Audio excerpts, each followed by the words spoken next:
सुप्रभात प्रिय छात्र छात्रीगण आज साहित्य पाठ्यदान कार्यक्रम तुम समस्त को स्वागत। अच्छा एबे देख तो पिला माने ए जो दृश्यटी देखुच एटी कहार? हाँ, जातीय पताका। यही जातीय पताकार नाम कौन?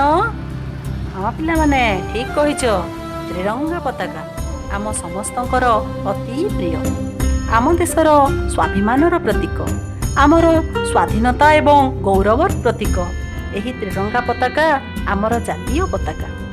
यही जातीय पताका आमर विजयर वार्ता बहन करी जेतेबेले मुक्त आकाशरे तरंगायित होई फर फर उड़े, सेतेबेले शिशुठू वृद्ध पर्यंत, पल्लीरू दिल्ली पर्यंत जाति धर्म वर्ण निर्विशेष समस्तक प्राण केउ एक अजଣା पुलकरे सिहरित हुए, हृदय सृष्टि हुए अपूर्व स्पंदन।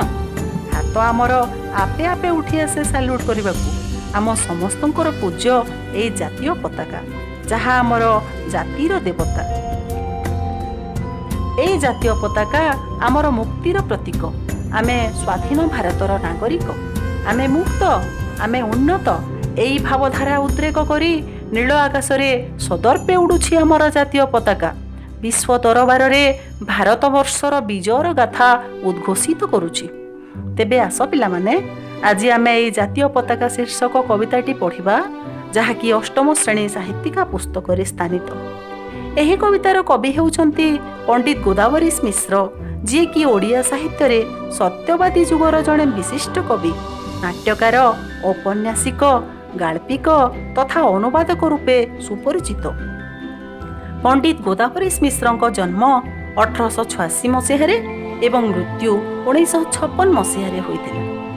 तांकर विभिन्न रचनावली मध्यरे आलेखिका, किशलय, गीतायन आदि काव्य ग्रंथ, मुकुंद देव, पुरुषोत्तम देव आदि नाटक, 1817 अभागिनी आदि उपन्यास एवं पिलांक काहिकी, रामायण कथा, ग्रेट ब्रिटेन, दक्षिण आफ्रिका, मध्य अमेरिका आदि शिशु साहित्य तथा आत्मजीवनी, अर्ध शताब्दीर ओडिशा एवं तहिरे मो स्थान एवं सेइथिपाई से केंद्र साहित्य एकाडेमी पुरस्कार प्राप्त।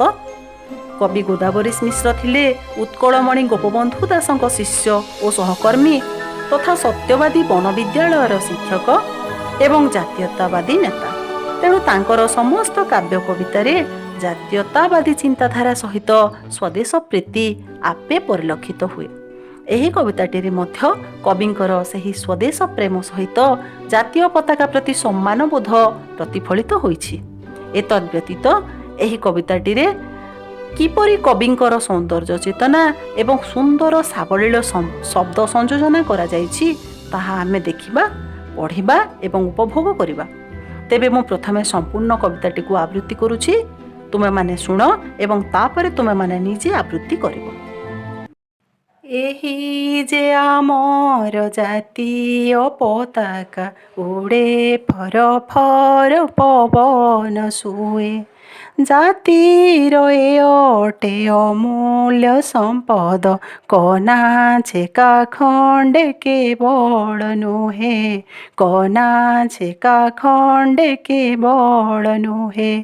ए पताका तले 30 बरस होइछन्ति जाति सैने रुण्ड, जातीय समरे शत शत वीर लढित हराइछन्ति मुण्ड, तहु स्वाधीनता आसी चिराई जे जाइछन्ति चाली विदेशी रजा। छार कना खंडे न मन एहाकु, ए तो आम प्रिय जातीय ध्वजा, ए तो आम प्रिय जातीय ध्वजा।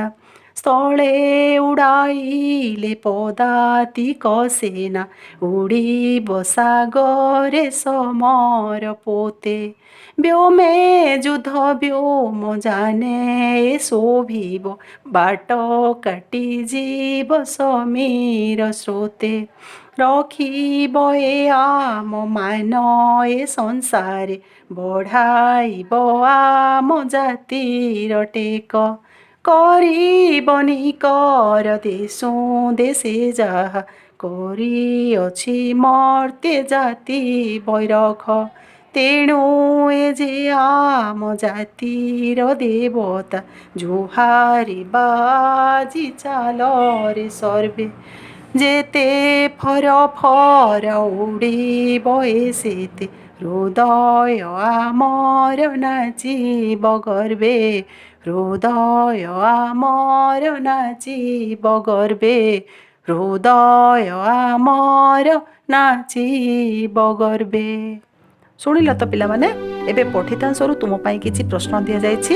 ଖାତାରେ ଟିପି ନେବ ଏବଂ ଉତ୍ତର କରିବ। ପୁଣି ଆଗାମୀ ଅଧିବେଶନରେ ଆଲୋଚନା କରିବା। ଧନ୍ୟବାଦ।